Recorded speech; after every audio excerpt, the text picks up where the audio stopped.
Et salut à tous, c'est Floxetrox pour une ciné-critique sur Edge of Tomorrow. Alors c'est un film qui est sorti le mercredi 4 juin 2014, réalisé par Doug Liman, qui est un très bon réalisateur, qui nous a montré d'ailleurs qui était capable du meilleur. Alors au niveau du casting, on retrouve des acteurs assez connus, par exemple Tom Cruise, qui a notamment joué dans Mission Impossible, Minority Report, Oblivion et j'en passe. On retrouve également Emily Blunt, que j'ai très rarement vu dans des films, hein. Je vais être honnête, c'est pas le genre de film que je regarde. Enfin, Wolfman, si, je l'ai vu, ou même Le Diable s'habille en Prada, mais celui-là je l'ai pas vu. Enfin, on retrouve Brendan Gleeson, qui joue notamment Maugrey Folloy dans Harry Potter. Alors dans ce film, il joue un rôle qui me fait jouer un personnage qui me fait beaucoup penser à Winston Churchill, mais on repassera sur ça plus tard. Et on retrouve également, que je tenais à signaler, c'est Noah Taylor, qui joue, enfin je vous mettrai la photo au montage n'importe comment, et qui a joué notamment dans Game of Thrones, un personnage dont je n'arrive jamais à me rappeler le nom, Locke je crois qu'il s'appelle, mais je suis pas sûr, qui se bat pour la famille des Bolton. Mais bon, ça je vous mettrai une photo pareil, et peut-être plus d'explications au montage, quand je m'en souviendrai. Alors le scénario, c'est surtout une adaptation d'une nouvelle de Hiroshi Sakurazaka. Sakurazaka. Oh, je la refais. Hiroshi Sakurazaka. Donc s'il y a il y a deux trois trucs qui vont pas trop plus au niveau du scénario, mais je peux pas en blâmer les scénaristes, c'est adapté d'une nouvelle. Alors je n'ai pas lu la nouvelle, mais ça me semble assez fait, honnêtement, c'est ce à quoi je m'attendais venant d'une nouvelle quoi, c'est quand même bien, c'est excellent d'ailleurs, mais ça reste dans le ton de la nouvelle. Donc enfin bref, ça me semble avoir respecté le truc même si je n'ai pas lu la nouvelle. Alors au niveau du décor, de l'univers, tout ça, alors c'est juste génial. C'est excellent, c'est un arrière-plan superbe. C'est original, c'est très beau déjà parce que les décors, tout ça, c'est excellemment réussi.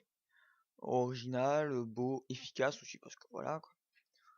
Ben, bref, voilà, c'est juste superbe comme arrière-plan.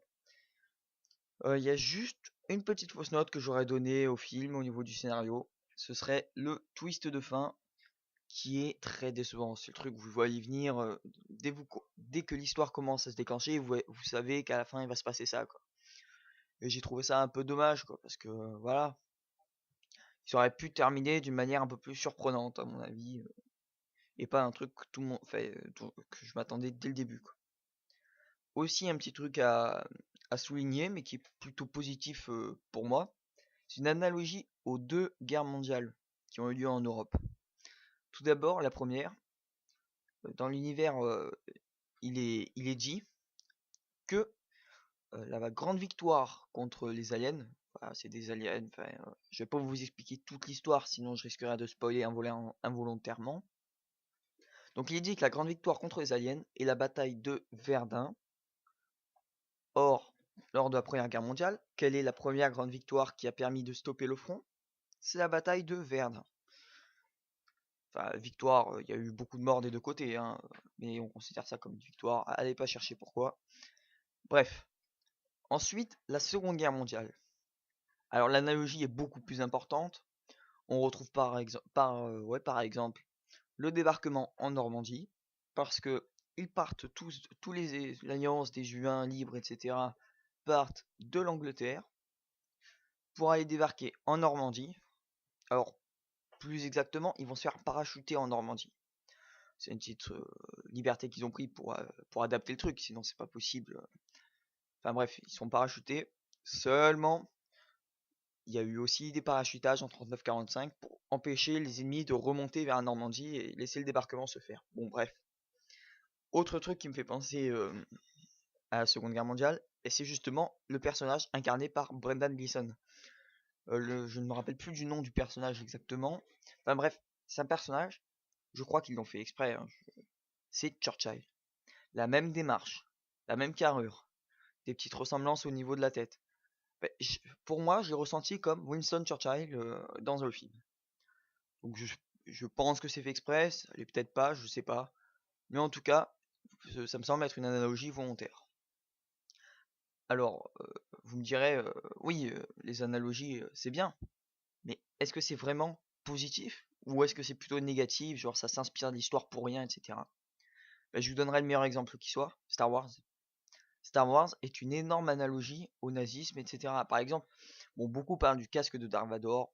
Bon, ça aurait la forme d'un officier nazi. Moi, c'est pas ça qui me marque le plus dans Star Wars par rapport aux guerres. C'est par exemple le chancelier Palpatine. Il arrive légalement au pouvoir, sous sa bonne forme. Et, et ensuite, il finit au fur et à mesure par révéler le mal qui est en lui. Et il devient au fur et à mesure l'empereur. Hitler est arrivé légalement au pouvoir. Bon, il portait déjà quelques idées racistes, mais il est quand même arrivé légalement au pouvoir en se montrant gentil, genre je suis le meilleur, je vais vous sauver, je vais donner l'autarcie à l'Allemagne, il va vivre normalement. Euh, il est arrivé en République, il a révélé son mauvais côté, tout en devenant l'empereur du Reich. Enfin, le Führer pour lui, c'était le guide plutôt, mais voilà, c'était un empereur, hein, rien à dire là-dessus, ou un roi, ou appelez ça comme vous voulez.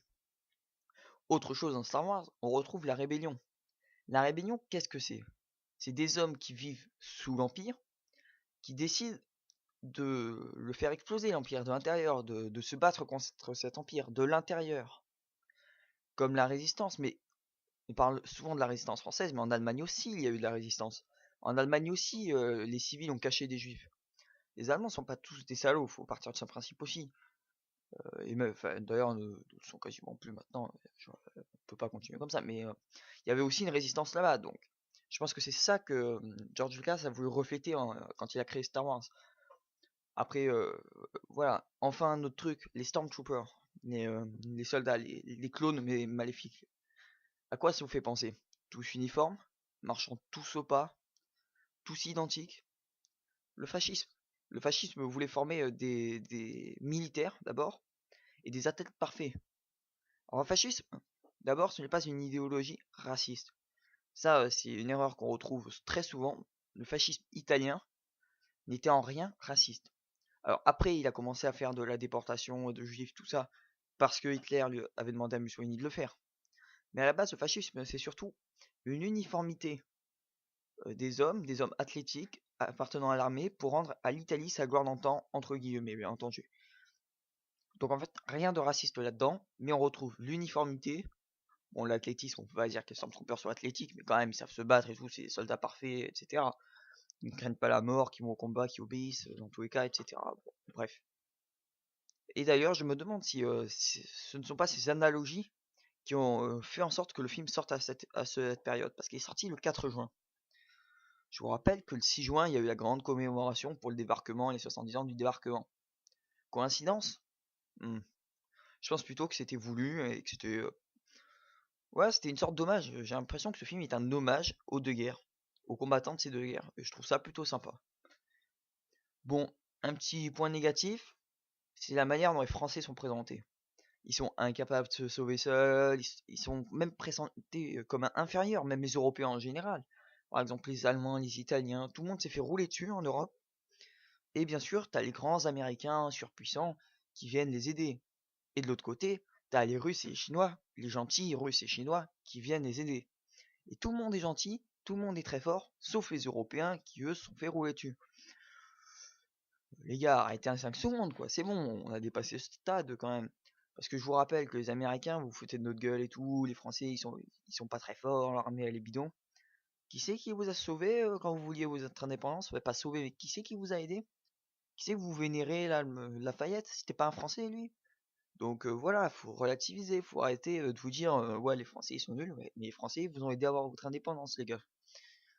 Ensuite les Américains, bah, ils sont présentés comme des gentils sauveurs qui vont jusqu'à se sacrifier pour leur patrie, il y a un passage comme ça où t'as l'escouade là, il fait un petit discours sur la patrie, tout ça, et ils décident tous d'aller se sacrifier parce que c'est pour le bien de l'humanité et de la patrie. Ok, mais non. Ça c'est le truc du blockbuster, il y a des années que tous les blockbusters font ça, mais faut arrêter, faut être original à un moment, faut trouver un nouveau truc. Parce que c'est bien épique tout ça, mais bon, en quoi c'est réaliste? Genre le mec il va dire, ouais bon, moi rien à foutre de la vie, c'est pas comme si j'étais jeune, 20-30 ans en bois, rien à foutre, je vais me sacrifier pour ma patrie, même si je sais que ça servira à rien. Non, j'ai envie de dire non. Autre point négatif selon moi, C'est que si vous avez vu le trailer, vous comprenez que dans l'histoire, il revient à chaque fois dans le passé jusqu'à la journée précédente. Et moi j'ai trouvé que, donc plein de fois on se retrouve à revenir dans le passé, et donc je disais j'ai trouvé que une ou deux fois, ils nous ont remontré la journée entièrement de trop. Genre au début du film, il y avait des périodes, il y avait quelques longueurs, j'ai trouvé, où ils revenaient dans le passé, et je trouvais que c'était pas utile de le faire autant que ça. Alors la plupart du temps, ils nous sortaient un peu d'humour, des trucs comme ça, des situations marrantes, etc., qui étaient sympas, certes. Mais j'ai trouvé qu'une ou deux fois, ils nous ont remontré la journée entière pour rien. Après, ça, c'était que mon avis. Maintenant, du côté des aliens, alors, du design des aliens. Alors, moi, je les ai trouvés absolument sublimes. La direction artistique a fait un travail monstrueux. Ils sont sublimes. Ils me font presque penser aux Prométhéens d'Halo 4. Je sais pas si vous connaissez ce jeu. Ou même, si ça se trouve, mon avis n'est pas. En fait, si ça se trouve, vous ne trouvez pas que ça leur ressemble. Mais personnellement, moi, je trouvais que ça leur ressemblait un petit peu. Mais bon. Bon, au niveau des décors, bah voilà, je l'ai déjà dit, ils sont excellents. Des effets spéciaux, bah, est-ce qu'on peut vraiment parler d'effets spéciaux dans une super production comme celle-là? Non. Non, on ne peut pas. Les effets spéciaux, ils sont forcément excellents. Un autre petit plus, ça se déroule en France. Ça fait toujours plaisir. Mais par contre, il y a un petit point négatif, bah, c'est le passage sacrifice dont je vous ai parlé pour la patrie. Là, vraiment, c'est du vu, revu et re-revu, du truc qu'on voit quasiment à tous les films, un film sur deux, c'est ça, c'est bon. Un petit truc aussi sympa, c'est la présentation sous forme de média au début. Et on voit même un moment, un passage où on voit une mini vidéo d'1 ou 2 secondes, où on voit François Hollande. Et c'est je crois, le seul président qui est montré à ce moment-là. Par exemple, on voit pas Obama, on voit pas Merkel, qui n'est pas présidente d'ailleurs, qui est chancelière, mais c'est différent. Mais bref, on ne voit pas les autres dirigeants, on voit François Hollande. Et seulement pour moi, ça me pose un problème. Qu'on voit un président comme ça, tout simplement, vous savez pourquoi? Pour la proximité que ça crée. Ça nous dit, en fait, ça pourrait se passer maintenant. Sauf que non, ça ne peut pas se passer maintenant. Est-ce que vous savez faire, vous, des exosquelettes? Enfin, est-ce que nous savons faire des exosquelettes qui sont aussi maniables que ça, qui peuvent se faire parachuter et survivre et rester en forme parfait, rien ne s'est passé? Ça, non. On est capable de faire des exosquelettes, on est capable de faire des exosquelettes, mais pas aussi maniables. Donc non, moi ça m'a un peu dérangé cette proximité qu'ils ont essayé de créer, j'ai pas trouvé ça normal. Bon, au niveau de la musique, j'ai un peu rien à dire à ce propos. Il y en a quand il faut. C'est pas une mauvaise musique, enfin, c'est de la musique de film quoi. Elles sont rarement mauvaises les musiques. Alors elle est pas particulièrement excellente. Elle est pas, on peut pas la remarquer particulièrement, la distinguer des autres. On peut pas non plus dire qu'elle est mal placée, mauvaise, etc. Non, c'est de la musique d'un film basique. C'est pas de la musique extraordinaire et culte, mais c'est de la musique suffisante. Alors au niveau de l'humour maintenant, ben voilà, tout le film est teinté d'humour. C'est une bonne initiative du réalisateur, je pense, parce que voilà, ça montre que enfin, le film en reste sérieux, mais il y a quand même une petite touche d'humour par-ci par-là pour faire sourire le spectateur. Pas pour le faire rire, mourir de rire, se tordre de rire comme une comédie, non, juste pour le faire sourire comme ça, c'est une bonne idée, je trouve. Je trouve que c'est vraiment une très bonne idée. Ah oui, un autre truc que je voulais souligner, c'était la prestation de Noah Taylor, justement, qui dans son rôle a su montrer un personnage absolument extraordinaire, quoi. Le personnage qu'il joue et alors, on le voit pas beaucoup dans le film. Il a quand même une importance assez capitale, mais sa prestation est excellente. Alors vous me direz, ouais, mais Tom Cruise, tout ça, Emily Blunt, Gleason aussi a fait une très bonne prestation d'ailleurs. Mais Tom Cruise et Emily Blunt, qui ça étonne qu'ils fassent une bonne prestation? C'est quand même de très grands acteurs, très connus, très cotés, très célèbres. Vous dites Tom Cruise, tout le monde connaît quoi. Donc c'est pour ça que je tenais à souligner cette performance de Noah Taylor, mais il est vrai que Brendan Gleeson nous a également fait une très bonne performance aussi niveau jeu d'acteur. Alors maintenant je vais passer à vous donner une petite note que j'aurais donnée au film. Alors sur 5 puis sur 20 pour faire enfin voilà, sur 5 j'aurais donné 3,5 parce que voilà, la réalisation est bonne, mais je m'attendais à être un peu plus surpris à la fin par exemple. Et le petit passage sacrifice pour moi ça a été de trop.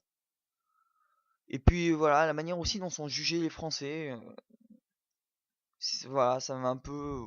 Les Français, bon, c'est bon, voilà quoi, c'est un peu dépassé ces idées, ces clichés. Puis même, pas les Français, mais les Européens en général, ils sont tous fait rouler dessus. Hein, les Allemands, ils ont rien fait, les Français, ils ont rien fait, les Italiens, ils ont rien fait. Même les pays de l'Est, l'Autriche, la Pologne, tout ça, ils se sont fait rouler dessus. Rien, même pas ils en ont parlé. Enfin, voilà. Bon, écoutez, hein, après, voilà, donc je donne 3,5 sur 5, ce qui revient à un petit 14 sur 20. Ça me semble bien. Parce que ce film est quand même bien, un 14 sur 20 pour moi, ce serait plutôt un bon film, mais sans plus. Pour plus, ce serait vraiment un film excellent. Bon, après, ce qui est bien aussi, c'est qu'ils nous ont pas fait un gros cliffhanger abusé comme dans les films Marvel par exemple. Il y a, il y a des suites qui sont possibles. En rentrant du cinéma, j'en imaginais quelques-unes qui seraient possibles. Mais toutefois, ils nous ont pas fait une réservation de suite, genre ah regardez, il peut peut-être se passer ça, vous imaginez? Ou genre un autre truc d'alien qui tombe sur Terre et ils se disent ah attention.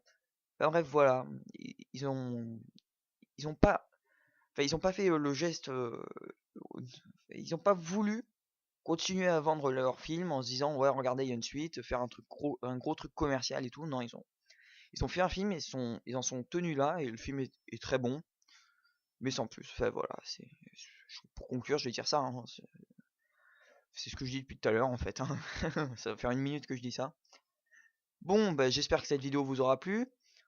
Si vous avez aimé, ben, laissez un j'aime, ça fait toujours plaisir. Abonnez-vous même à la chaîne, écoutez, hein, ça coûte rien. Bah ouais, c'est gratuit en plus, hein, ça coûte vraiment rien. Pensez à la partager aussi à vos amis, à ceux que vous connaissez. Et ben, j'espère encore une fois que ça vous a plu. Merci d'avoir regardé et ciao tout le monde.